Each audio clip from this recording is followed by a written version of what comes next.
ಸೌಮ್ಯ ಭಟ್ ಪ್ರಕರಣ ಸೂಕ್ಷ್ಮಾತಿ ಸೂಕ್ಷ್ಮ ಪ್ರಕರಣ ವಿಷಯಗಳನ್ನು ಪಡಿಸಿದೆ. ಆ ಫೋಟೋವನ್ನು ಪಬ್ಲಿಷ್ ಮಾಡಿದ್ದೇವೆ.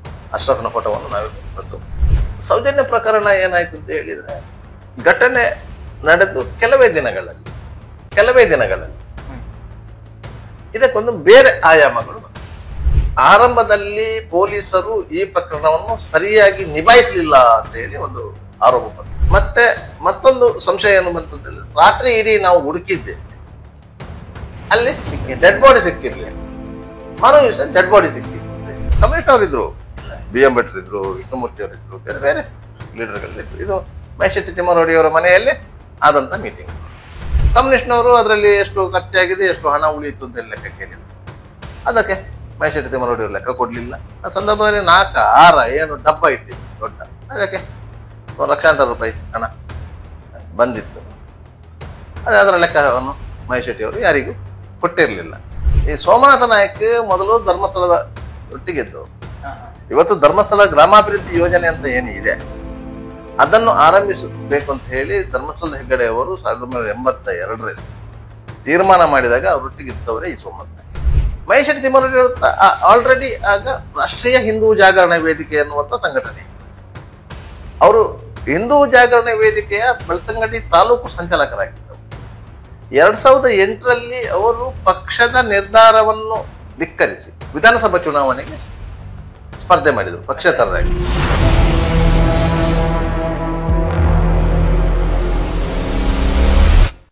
ಪುತ್ತೂರಿನಲ್ಲಿ 1997ರಲ್ಲಿ ಸೌಮ್ಯ ಭಟ್ ಕೊಲೆ ಪ್ರಕರಣ ಆದಾಗ ಆ ಪತ್ರಿಕೆ ಮಾಡ್ತಾ ಇದ್ದೆ. ಇಡೀ ಆ ಪ್ರಕರಣದ ಬಗ್ಗೆ ಸೂಕ್ಷ್ಮ ವಿಚಾರಗಳನ್ನ ಬಹಿರಂಗಪಡಿಸಿದ್ದೆ ಆ ಪತ್ರಿಕೆ. ಸೌಮ್ಯ ಭಟ್ ಪ್ರಕರಣದಲ್ಲಿ ಸೂಕ್ಷ್ಮ ಪ್ರಕರಣ ವಿಷಯಗಳನ್ನ ಬಹಿರಂಗಪಡಿಸಿದೆ. ಯಾಕಂದ್ರೆ ಅದರಲ್ಲಿ ಸ್ಪಾಟ್ ಇದ್ದು ಫೋಟೋಸ್ ಯಾರ ಹತ್ರ ಇರಲಿ ಸಿಕ್ಕಿರ್ಲಿಲ್ಲ. ಆ ಫೋಟೋವನ್ನು ಪಬ್ಲಿಷ್ ಮಾಡಿದ್ದೇವೆ ನಾವು. ಬೇರೆ ಬೇರೆ ಮೂಲಗಳಿಂದ ಫೋಟೋವನ್ನು ಸಂಗ್ರಹಿಸಿ ಮಾಡಿದ್ದೆವು. ಅಶ್ರಫ್ನ ಫೋಟೋವನ್ನು ನಾವೇ ಪಬ್ಲಿಷ್ ಮಾಡಿದ್ದು. ಈ ರೀತಿಯಾಗಿ ಅದನ್ನು ಮಾಡಿದೆ.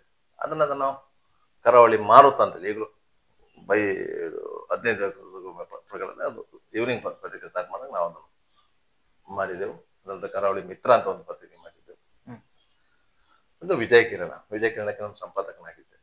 ವಿಜಯ ಕಿರಣದಲ್ಲಿ ನಾನು ಸಂಪಾದಕನಾಗಿದ್ದೆ. ಅದ ನಂತರ ಅದನ್ನು ಜಯಕಿರಣ ಅಂತ ಹೇಳಿ ಅನಿವಾರ್ಯ ಕಾರಣವಾಗಿ ಟೈಟ್ಲ್ ಬದಲಾವಣೆ ಆಯಿತು. ಅದ ನಂತರ ಬಿಟ್ಟು ಹೊರಗೆ ಬಂದು ಮತ್ತೆ ನಾವು ಹೇಗೂ ಪೊಲೀಸ್ ನ್ಯೂಸ್ ಅಲ್ಲಿ ಹೇಗೂ ಆಗಿದ್ದು ವರದಿಯನ್ನು ಕಳಿಸಿದೆ, ಅದನ್ನು ಮುಂದುವರಿಸ್ಕೊಂಡು ಬಂದಿದ್ದೆ. 2012ರಲ್ಲಿ ನಾನು ಪೊಲೀಸ್ ನ್ಯೂಸ್ ವರದಿಗಾರನಾಗಿದ್ದಾಗ ಈ ಸೌಜನ್ಯ ಪ್ರಕರಣ ನಡಿ ಧರ್ಮಸ್ಥಳದಲ್ಲಿ ನಾವು ಆ ಪ್ರಕರಣದ ಬಗ್ಗೆ ಆ ಸಂದರ್ಭದಲ್ಲಿ ಪೊಲೀಸ್ ನ್ಯೂಸ್ಗೆ ವರದಿ ಮಾಡಿದ್ವಿ. ಆಗ ನಮಗೆ ಅದರ ಸೂಕ್ಷ್ಮ ವಿಚಾರಗಳು ಗೊತ್ತಾಗಿತ್ತು. ರೇಪ್ ಅಂಡ್ ಮರ್ಡರ್ ಮತ್ತೆ ಮರುದಿವಸವೇ ಆರೋಪಿ ಸಿಕ್ಕಿದ್ರಿಂದ, ಸಂತೋಷ್ ರಾವ್ ಸಿಕ್ಕಿದ್ರಿಂದ ಅದರಲ್ಲಿ ಬೇರೆ ಏನು ವಿಶೇಷಗಳು ಇರಲಿಲ್ಲ. ರೇಪ್ ಅಂಡ್ ಮರ್ಡರ್ ಆಗಿದೆ, ಆರೋಪಿ ಸಿಕ್ಕಿದ್ದಾನೆ. 9ಕ್ಕೆ ಅವಳು ಮಿಸ್ಸಿಂಗ್ ಅಂತ ಆಗಿದೆ, 10ಕ್ಕೆ ಡೆಡ್ ಬಾಡಿ ಸಿಕ್ಕಿದೆ, 11ಕ್ಕೆ ಸಂಜೆ ಬಾಹುಬಲಿ ಬೆಟ್ಟದಲ್ಲಿ ಅದನ್ನು ಸರಳಿಯಲ್ಲಿ ಹಿಡಿದು ಪೊಲೀಸರಿಗೆ ಹೊರಟಿದ್ದಾರೆ. ಪೊಲೀಸರು ಅವನನ್ನು ವಿಚಾರಣೆಗೊಳಪಡಿಸಿ ಅವನನ್ನೇ ಅತ್ಯಾಚಾರ ಮಾಡಿದ್ದಾನೆ, ರೇಪ್ ಮಾಡಿದ್ದಾನೆ ಅಂತ ಗೊತ್ತಾಗಿ, ಅವನೇ ಕೊಲೆ ಮಾಡಿದ್ದಾನೆ ಅಂತ ಗೊತ್ತಾಗಿ ಅವನನ್ನು ನ್ಯಾಯಾಲಯಕ್ಕೆ ಹಾಜರುಪಡಿಸಿ 2 ದಿವಸ ಕಸ್ಟಡಿ ತಗೊಂಡು ಸ್ಪಾಟ್ ಮಹಜರೆಲ್ಲ ಮಾಡಿಸಿ ಮತ್ತೆ ಅವನನ್ನು ಜೈಲಿಗೆ ಕಳಿಸಿದ್ದಾರೆ. ಅಲ್ಲಿ ಕೇಸು ಮುಗಿಯಿತು. ಒಂದು ಪ್ರಕರಣದಲ್ಲಿ ಆರೋಪಿ ಸಿಕ್ಕಿದ ನಂತರ ಅದನಂತರ ಪೊಲೀಸರು ಆಲೋಚನೆ ಮಾಡುವುದು ಏನಂತ ಹೇಳಿದರೆ, ಅದಕ್ಕೆ ಎಲ್ಲಿ ಸಾಕ್ಷ್ಯಗಳನ್ನು ಸಂಗ್ರಹಿಸ್ತಾ ಹೋಗುವುದು ಅಂತ ಹೇಳಿ. ಸಾಮಾನ್ಯವಾಗಿ ಇಂತಹ ಪ್ರಕರಣಗಳಲ್ಲಿ ಪೊಲೀಸರು ಸಾಕ್ಷ್ಯಗಳನ್ನು ಸೃಷ್ಟಿ ಮಾಡ್ಲಿಕ್ಕೆ ಹೋಗುದಿಲ್ಲ, ಇದ್ದ ಸಾಕ್ಷ್ಯಗಳನ್ನು ಕ್ರೋಢೀಕರಿಸಲಿಕ್ಕೆ ಹೋದವರು. ಸಣ್ಣ ಪುಟ್ಟ ಹೊಡೆದಾಟ, ಬಡಿದಾಟ ಇಂಥ ಪ್ರಕರಣಗಳಲ್ಲಿ ಪೊಲೀಸರು ಸಾಕ್ಷಿಗಳನ್ನು ಸೃಷ್ಟಿ ಮಾಡ್ತಾರೆ. ಆದ್ರೆ ಕೊಲೆ, ಅತ್ಯಾಚಾರದಂತಹ ಗಂಭೀರ ಪ್ರಕರಣಗಳಲ್ಲಿ ಅದು ಸಹ ಸ್ಥಳೀಯವಾಗಿ ನಡೆದಂತಹ ಪ್ರಕರಣ ಆಗಿರೋದ್ರಿಂದ ಸಾಕ್ಷ್ಯಗಳನ್ನು ಸೃಷ್ಟಿ ಮಾಡ್ಲಿಕ್ಕೆ ಇದ್ದ ಸಾಕ್ಷ್ಯಗಳು ಯಾವುದು ಅದನ್ನು ಸಂಗ್ರಹ ಮಾಡಿಕೊಂಡು ಚಾರ್ಜ್ ಶೀಟ್ ಸಬ್ಮಿಟ್ ಮಾಡ್ತಾರೆ. ಈ ಸೌಜನ್ಯ ಪ್ರಕರಣ ಏನಾಯ್ತು ಅಂತ ಹೇಳಿದ್ರೆ, ಘಟನೆ ನಡೆದು ಕೆಲವೇ ದಿನಗಳಲ್ಲಿ ಇದಕ್ಕೊಂದು ಬೇರೆ ಆಯಾಮಗಳು ಬಂತು. 3 ತಿಂಗಳಲ್ಲಿ ಬೇರೆ ಆಯಾಮಗಳು ಬಂತಂತ ಹೇಳಿದ್ರೆ ಇದರಲ್ಲಿ ಬೇರೆ ಕಾಣದ ಕೈಗಳು ಇರ್ಬೋದನ್ನುವಂತ ಆರೋಪಗಳು ಬಂತು. ಅಂದ್ರೆ ಯಾವ ರೀತಿಯಾಗಿ ಸರ್? ಯಾಕಂತ ಹೇಳಿದ್ರೆ ಆರಂಭದಲ್ಲಿ ಪೊಲೀಸರು ಈ ಪ್ರಕರಣವನ್ನು ಸರಿಯಾಗಿ ನಿಭಾಯಿಸಲಿಲ್ಲ ಅಂತ ಹೇಳಿ ಒಂದು ಆರೋಪ ಬಂತು. ಮತ್ತೆ ಮತ್ತೊಂದು ಸಂಶಯ ಏನು ಬಂತು ಅಂತ ಹೇಳಿದ್ರೆ, ರಾತ್ರಿ ಇಡೀ ನಾವು ಹುಡುಕಿದ್ದೇವೆ, ಅಲ್ಲಿ ಡೆಡ್ ಬಾಡಿ ಸಿಕ್ಕಿರ್ಲಿಲ್ಲ. ಮರು ದಿವಸ ಡೆಡ್ ಬಾಡಿ ಸಿಕ್ಕಿತ್ತು ಅಂತ ಹೇಳಿ ನಿಮ್ಗೆ ಒಂದಕ್ಕೊಂದು ತಾಳೆ ಆಗದಂತ ವಿಚಾರಗಳು ಬಂತು ಆ ಸಂದರ್ಭದಲ್ಲಿ. ಆಗ್ಲೇ ನಿಮ್ಗೆ ಸೋಷಿಯಲ್ ಮೀಡಿಯಾಗಳು ಇರ್ಲಿಲ್ಲ, ಆದ್ರೆ ಸುದ್ದಿ ಹರಿದಾಡ್ತಾ ಇತ್ತು. ಸುದ್ದಿ ಅಲ್ಲ, ನ್ಯೂಸ್ ಚಾನಲ್ಗಳಿತ್ತಲ್ಲ, ನ್ಯೂಸ್ ಚಾನಲ್ಗಳಿತ್ತು, ಸುದ್ದಿ ಹರಿದಾಡ್ತಾ ಇತ್ತು. ವಾಟ್ಸಪ್ ಇತ್ತು, ಫೇಸ್ಬುಕ್ ಇತ್ತು, ಎಲ್ಲವೂ ಇತ್ತು ಆ ಸಂದರ್ಭದಲ್ಲಿ.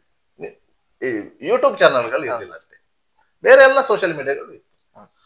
ಆದ್ರಿಂದಾಗಿ ಆ ಪ್ರಕರಣವನ್ನು ಸಿಒಡಿಗೆ ಒಪ್ಪಿಸಬೇಕಂತ ಒಂದು ಒತ್ತಾಯ ಬಂತು. ವಸಂತ ಬಂಗೇರ್ ಅವರೇ ಅದಕ್ಕೆ ಒತ್ತಾಯ ಮಾಡಿದವರು. ಆಗ ಅವರು ಶಾಸಕರು, ಬೆಳ್ತಂಗಡಿ ಶಾಸಕರು, ಮತ್ತೆ ಪ್ರಜಾಪ್ರಭುತ್ವ ವೇದಿಕೆ ಅಂತ ಹೇಳಿ ಮಹೇಶ್ ಶೆಟ್ಟಿ ತಿಮ್ಮರೊಡಿ ಅವರ ನೇತೃತ್ವದಲ್ಲಿ ಅವರೆಲ್ಲ ಸೇರಿಕೊಂಡು ಅದನ್ನು ಸಿಒಡಿಗೆ ಒಪ್ಪಿಸಬೇಕಂತ ಒತ್ತಾಯ ಮಾಡಿದ್ರು. ಅದರಿಂದಾಗಿ ಸುಮಾರು ಪ್ರಕರಣ ಆಗಿ 1 ತಿಂಗಳ ನಂತರ ಅದು ಸಿಒಡಿಗೆ ಹೋಯಿತು. ಮಹೇಶ್ ಶೆಟ್ಟಿ ತಿಮ್ಮರೊಡಿ ಅವರ ನೇತೃತ್ವದಲ್ಲಿ ನಡೀತಾ ಇತ್ತು. ಅದು ಪ್ರಜಾಪ್ರಭುತ್ವ ವೇದಿಕೆ ಅಂತ ಹೇಳಿ ಇರುವಾಗ ಮಹೇಶ್ ಶೆಟ್ಟಿ ತಿಮ್ಮರೊಡಿ ಆಲ್ರೆಡಿ ಆಗ ರಾಷ್ಟ್ರೀಯ ಹಿಂದೂ ಜಾಗರಣ ವೇದಿಕೆ ಅನ್ನುವಂಥ ಸಂಘಟನೆ ಇದೆ. ಅವರು ಹಿಂದೂ ಜಾಗರಣ ವೇದಿಕೆಯ ಬೆಳ್ತಂಗಡಿ ತಾಲೂಕು ಸಂಚಾಲಕರಾಗಿದ್ದರು.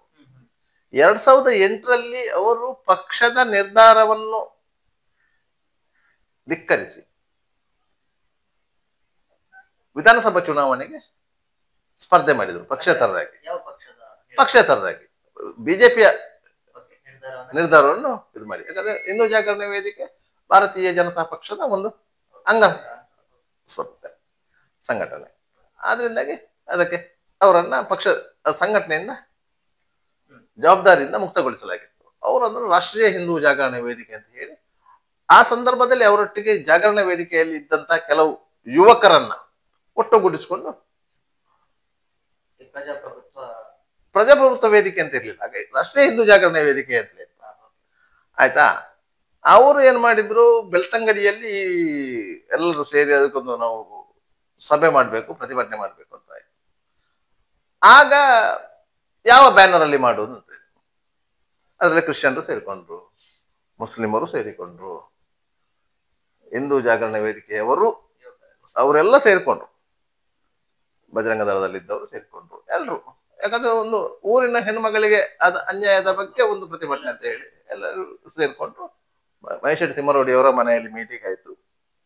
ಅಷ್ಟೊತ್ತಿಗೆ ಇವರು ಕ್ರಿಶ್ಚಿಯನ್ರು ಮತ್ತು ಮುಸ್ಲಿಮರಲ್ಲಿ ಕೆಲವರು ಇದ್ದರು, ಅವರೆಲ್ಲ ಕಾಜೂರು ಭಾಗದವರು, ಅವರೆಲ್ಲ ಸೇರಿಕೊಂಡು ಮಾಡಿದಾಗ ಅವ್ರು ಹೇಳಿದ್ರು, ನಾವು ಈ ಬ್ಯಾನರ್ ಅಡಿಯಲ್ಲಿ ನಾವು ಬರ್ಲಿಕ್ಕೆ ಆಗುದಿಲ್ಲ ಅಂತ ಹೇಳಿ. ಈ ಕಮ್ಯುನಿಸ್ಟ್ನವರು ಇದ್ರು, ಬ್ಯಾನರ್ ಅಡಿಯಲ್ಲಿ ನಾವು ಬರ್ಲಿಕ್ಕೆ ಆಗುದಿಲ್ಲ, ಅದು ಸರಿಯಾಗಿ. ಕಮ್ಯುನಿಸ್ಟ್ ಅವರು ಇದ್ರು, BM ಭಟ್ರು ಇದ್ರು, ವಿಷ್ಣುಮೂರ್ತಿ ಅವರಿದ್ರು, ಬೇರೆ ಬೇರೆ ಲೀಡರ್ಗಳಿದ್ರು. ಇದು ಮಹೇಶ್ ಶೆಟ್ಟಿ ತಿಮ್ಮರೊಡಿ ಅವರ ಮನೆಯಲ್ಲಿ ಆದಂತ ಮೀಟಿಂಗ್. ಆಗ ಅದಕ್ಕೆ ಪ್ರಜಾಪ್ರಭುತ್ವ ವೇದಿಕೆ ಅಂತ ಹೆಸರು ಕೊಟ್ಟು ಬೆಳ್ತಂಗಡಿಯ ಸರ್ಕಾರಿ ಕ್ರೀಡಾಂಗಣದಲ್ಲಿ ಸಭೆಯನ್ನು ಮಾಡಲಾಯಿತು. ಸಭೆಯ ಮುನ್ನ ಒಂದು ಹೋಮ ಗೀಮ ಎಲ್ಲ ಮಾಡಿದ್ರು. ಊಟದ ವ್ಯವಸ್ಥೆ ಅಂತ ಹೇಳಿತ್ತು. ಎಷ್ಟೋ ಮಂದಿ ಅಕ್ಕಿ ತರಕಾರಿ ಎಲ್ಲವನ್ನು ಕೊಟ್ಟರು. ಇದೆಲ್ಲ ಮಹೇಶ್ ಶೆಟ್ಟಿ ತಿಮ್ಮರೊಡಿ ಅವರ ಮನೆಗೂ ಹೋಯ್ತು, ಅದು ಪ್ರಶ್ನೆ ಬೇರೆ. ಅಂತಿಂತು ಅವ್ರ ಮನೆಗೂ ಹೋಯ್ತು, ಅದು ಪ್ರಶ್ನೆ ಬೇರೆ. ಆದ್ರೂ ಸಭೆ ಆಯ್ತು. ಸಭೆಯಲ್ಲಿ ಭಾಷಣ ಮಾಡಿದವರೆಲ್ಲ, ಈ ಕಮಿಷನರ್ ವಿಷ್ಣುಮೂರ್ತಿ ಅವರು ಭಾಷಣ ಮಾಡಿದ್ರು, BM ಭಟ್ರು ಭಾಷಣ ಮಾಡಿದ್ರು, ಮಹೇಶ್ ಶೆಟ್ಟಿ ಅವರು ಭಾಷಣ ಮಾಡಿದ್ರು. ಎಲ್ಲರೂ ಭಾಷಣ ಮಾಡಿದವರೆಲ್ಲ ತಮ್ಮ ಬಾಣಗಳನ್ನ ಧರ್ಮಸ್ಥಳದ ಹತ್ರ ತಿರುಗಿಸಿದ್ರು. ಧರ್ಮಸ್ಥಳ. ಆ ಸಂದರ್ಭದಲ್ಲಿ ಯಾವ ಉದ್ದೇಶಕ್ಕಾಗಿ ಬಾಕಿಯವರೆಲ್ಲ ಸೇರಿದ್ರು, ಯಾರು ಹಿಂದೂ ಸಂಘಟನೆಗಳವರೆಲ್ಲ ಸೇರಿದ್ರು, ಹೆಣ್ಣು ಮಗುವಿನ ನ್ಯಾಯದ ದೃಷ್ಟಿಯಲ್ಲಿ ಸೇರಿದ್ರು, ಅವರೆಲ್ಲ ಅದರಿಂದ ಹೊರ ಬಂದರು. ಅವ್ರು ಮತ್ತೆ ಹೋಗ್ಲಿಲ್ಲ.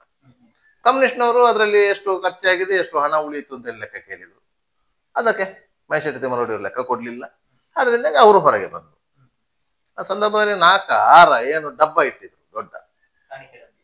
ಕಾಣಿಕೆ ಡಬ್ಬಿ ಅಂತ ಹೇಳಿ. ಅದಕ್ಕೆ ಲಕ್ಷಾಂತರ ರೂಪಾಯಿ ಹಣ ಬಂದಿತ್ತು. ಅದೇ ಅದರ ಲೆಕ್ಕವನ್ನು ಮಹೇಶ್ ಶೆಟ್ಟಿ ಅವರು ಯಾರಿಗೂ ಕೊಟ್ಟಿರಲಿಲ್ಲ.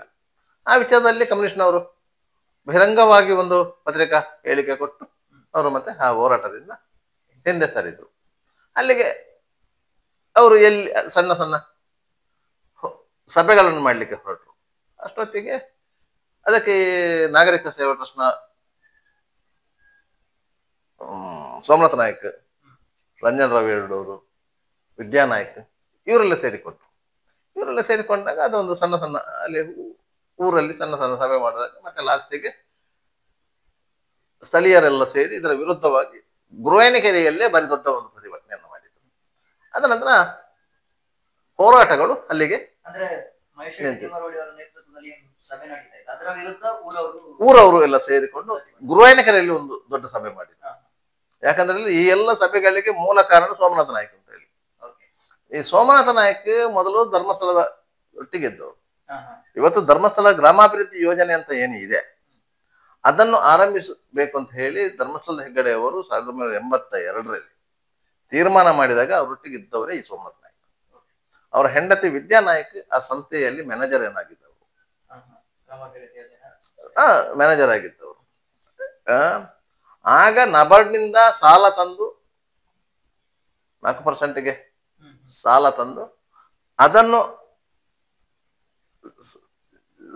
ಫಲಾನುಭವಿಗಳಿಗೆ ವಿತರಿಸಿ ಅದನ್ನು ಸಂಗ್ರಹ ಮಾಡಿ ನಬಾರ್ಡಿಗೆ ಕಟ್ಟುವಂತ ಯೋಜನೆ ಆಗಿತ್ತು.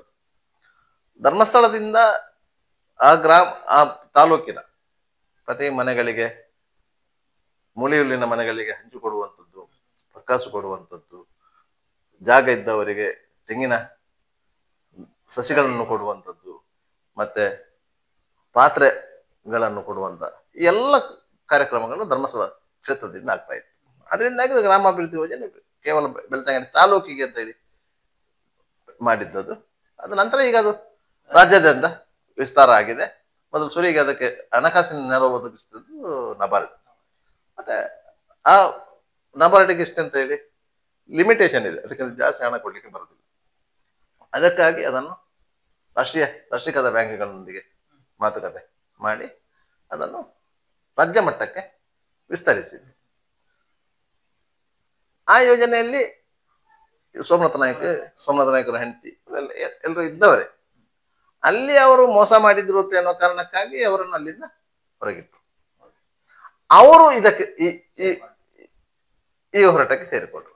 ಇವರಿಗೆ ಯಾಕಂದ್ರೆ ಕಾನೂನು ಸಲಹೆ ಎಲ್ಲ ಕೊಟ್ಟದ್ದು ಸೋಮನಾಥ ನಾಯ್ಕ ಬಾರಿ ಬುದ್ಧಿವಂತ.